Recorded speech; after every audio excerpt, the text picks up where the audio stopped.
নির্বাচন বা রাজনৈতিক বিষয়ে সেনাবাহিনীর মতামত দেওয়ার এখতিয়ার নেই বলে জানিয়েছেন জাতীয় নাগরিক পার্টির আহ্বায়ক নাহিদ ইসলাম। তিনি জানান, আওয়ামী লীগকে ফেরানোর যে কোনো চেষ্টা প্রতিহত করবে এনসিপি। জুলাই গণহত্যার বিচার চলাকালে আওয়ামী লীগের নিবন্ধন বাতিলের দাবিও জানান নাহিদ ইসলাম।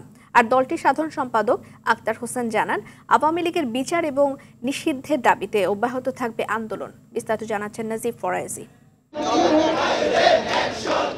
আওয়ামী লীগকে রাজনীতিতে সুযোগ দেওয়ার জন্য সেনাবাহিনীর পক্ষ থেকে জাতীয় নাগরিক পার্টির নেতা হাসনাত আব্দুল্লাহকে প্রস্তাব দেওয়ার খবরে আবারও সরগরম হয়ে ওঠে রাজনীতির মাঠ। প্রতিবাদে বিক্ষোভ হয় রাজধানীসহ দেশের বিভিন্ন স্থানে। রাতে বাংলা মোটরে অস্থায়ী কার্যালয়ে সংবাদ সম্মেলন করে জাতীয় নাগরিক পার্টি। অভ্যুত্থানের ৬ মাস পার হয়ে গেলেও দলীয় সিদ্ধান্তে গণহত্যাকারী আওয়ামী লীগের বিচার ধীরগতিতে চলায় উদ্বেগ, ক্ষোভ ও নিন্দা জানান দলটির আহ্বায়ক। দল হিসেবে আওয়ামী লীগ সাংগঠনিক সিদ্ধান্তের মাধ্যমে বাংলাদেশে গণহত্যা চালিয়েছে। বিচার অনিষ্পন্ন রেখে আওয়ামী লীগকে নির্বাচনে অংশগ্রহণ করতে দেওয়ার যে কোনো ধরনের আলোচনা ও প্রস্তাব এনসিপি দৃঢ়তার সাথে প্রত্যাখ্যান করে। আওয়ামী লীগ নিষিদ্ধের কোনো পরিকল্পনা সরকারের নেই মর্মে প্রধান উপদেষ্টার বক্তব্যের সমালোচনা করেন নাহিদ ইসলাম।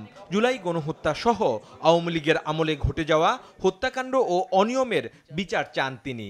গণহত্যা ও মানবতা বিরোধী অপরাধের দায়ে আওয়ামী লীগের বিচার চলাকালীন আওয়ামী লীগ এবং ফ্যাসিবাদের সকল সহযোগী ব্যক্তি ও সংগঠনের রাজনৈতিক কার্যক্রমকে নিষিদ্ধ ঘোষণা করতে হবে। যে নির্বাচন বা একটি রাজনৈতিক দল কার্যক্রম করতে পারবে কি পারবে না, এটি সম্পূর্ণই একটি রাজনৈতিক সিদ্ধান্ত এবং এই সিদ্ধান্ত নেওয়ার এখতিয়ার কেবলমাত্র সরকার, রাজনৈতিক দলগুলো, বিদ্যমান রাজনৈতিক দলগুলো এবং জনগণের রয়েছে।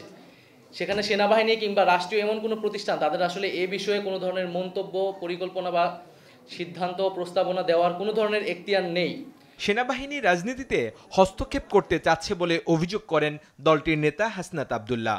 আমাদের সাথে যে আলোচনাটি হয়েছে সেনাবাহিনীর ঊর্ধ্বতন কর্তৃপক্ষ কর্তৃক, সেটি হচ্ছে আমরা মনে করছি সেটি রাজনৈতিক বিষয়ে হস্তক্ষেপ করা। জাতীয় নাগরিক পার্টির সাধারণ সম্পাদক আক্তার হোসেন জানান, গণহত্যাকারীরা ক্ষমা পেতে পারে না, তাই তারা আন্দোলন অব্যাহত রাখবে। আওয়ামী লীগের বিচার এবং নিবন্ধন বাতিলের দাবিতে সারা দেশে এনসিপির নেতৃত্বে ছাত্র জনতাকে সাথে নিয়ে বিক্ষোভ কর্মসূচি অব্যাহত থাকবে। নাজিব ফরায়েজি, RTV, ঢাকা।